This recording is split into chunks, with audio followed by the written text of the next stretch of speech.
Good day. This is Global Watch on your digital First Pan-African News Network, TOS TV. I am Abigail Okwande. Myanmar's Aung San Suu Kyi has been seen for the first time after she appeared in court via video link since she was detained after the February 1 military coup. Ms. Suu Kyi originally faces 2 charges of illegally importing walkie-talkies and violating Myanmar's natural disaster law, but further charges were addressed on Monday, including breaching COVID-19 restrictions during the election campaign and for causing fear and alarm. The initial charges carried sentences of up to 3 years in jail. It is not clear what punishment the new charges might carry, but she could be reportedly barred from running in future elections if convicted. The case has been adjourned until March 15th.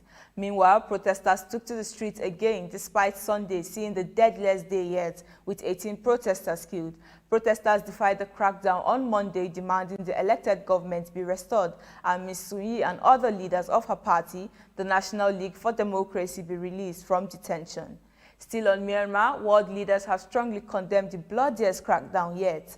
Myanmar security forces against peaceful anti-coup demonstrators, in which at least 18 people were killed and dozens wounded in several cities across Myanmar, according to the United Nations Human Rights Office.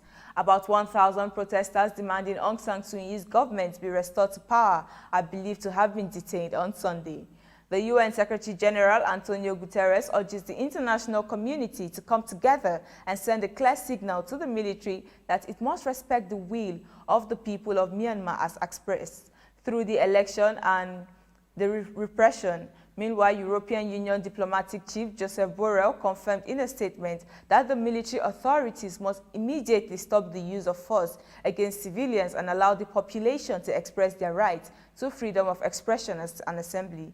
European ministers have already agreed on sanctions against Myanmar military over the coup and have decided to withhold some development aid. The sanctions are expected to be finalized in the coming days and will take effect once an official notice has been published by the EU. Now away from Myanmar to Hong Kong, where about 1,000 people gathered outside a Hong Kong court on Monday for the hearing of 47 democracy activists charged with conspiracy to commit subversion as authorities intensify a crackdown on the opposition. Security was tight with more than 100 police officers deployed outside the West Kowloon court. The activists are accused of organizing and participating in unofficial primary polls last July, aimed at selecting the strongest candidates for a legislative council election that government later postponed, citing the coronavirus. Authorities said the informal poll was part of a plan to overthrow the government, further raising alarm that Hong Kong has taken a swift authoritarian turn since Beijing imposed a national security law on its freest city last June. The activists, 39 of whom are men and 8 women aged between 23 to 64, were charged on Sunday under the national security law, which punishes what China broadly defines as secession, subversion, terrorism, and collusion with foreign forces, with up to life in prison. Many were dressed in black, the color associated with the 2019 anti-government protests, while some chanted, "Liberate Hong Kong, revolution of our times," and "Fight for freedom, stand with Hong Kong," popular slogans during the unrest. Trump rules out the formation of a new political party and other stories from the United States after the break. Do stay tuned.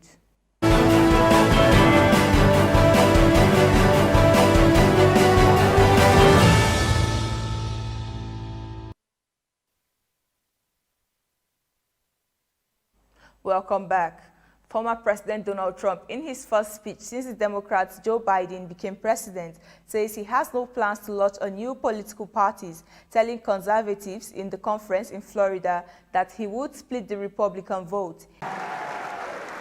We're not starting new parties. You know, they kept saying, he's going to start a brand new party. We have the Republican Party. It's going to unite and be stronger than ever before. I am not starting a new party. That was fake news. Fake news, no.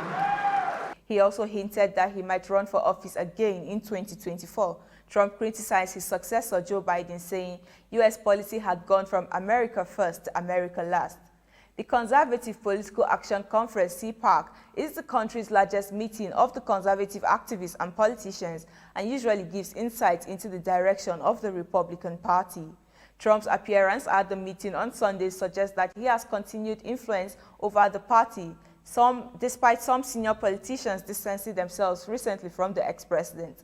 The mood of the conference in Orlando, which began on Thursday, has been extremely pro-Trump, with loyalists including Texas Senator Ted Cruz and his son, Donald Trump Jr. among the speakers.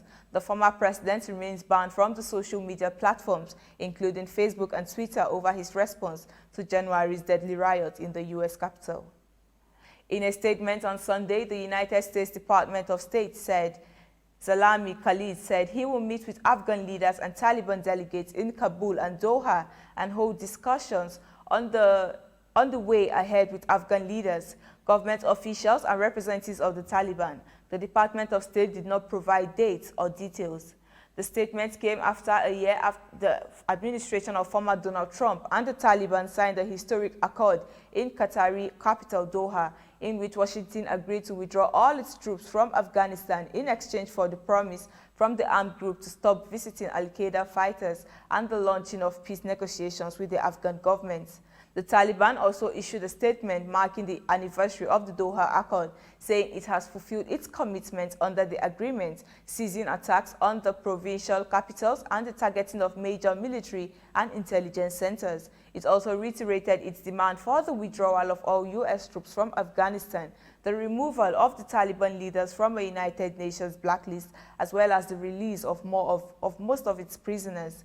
The new administration of U.S. President Joe Biden is now reviewing the February 2020 agreement, but his Defense Secretary Lloyd Austin said last week that the U.S. troop pullout hinges on progress in intra-Afghanistan peace talks and a reduction in Taliban attacks.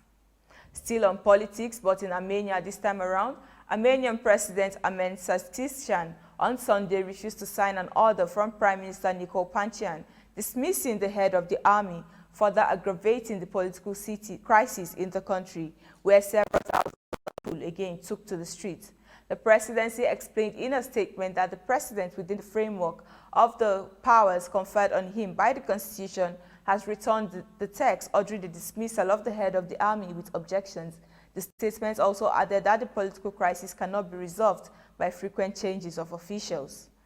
Shortly afterwards, Pashinyan said on Facebook that he would refer to the order back to the presidency, stressing that the decision had not at all diffused the crisis. It came as around 15,000 people demonstrated on Saturday for the third day of protest in a row, demanding the resignation of the prime minister. Away from politics to business, Asian shares rallied on Monday as a semblance of calm returned to the world's bond market after last week's wild ride and progress in the U.S. COVID stimulus package underpinned optimism about the global economy. While China's official manufacturing PMI out over the weekend missed forecast and grew in February as its lowest pace in 9 months, Japanese figures show that the fastest growth in 2 years.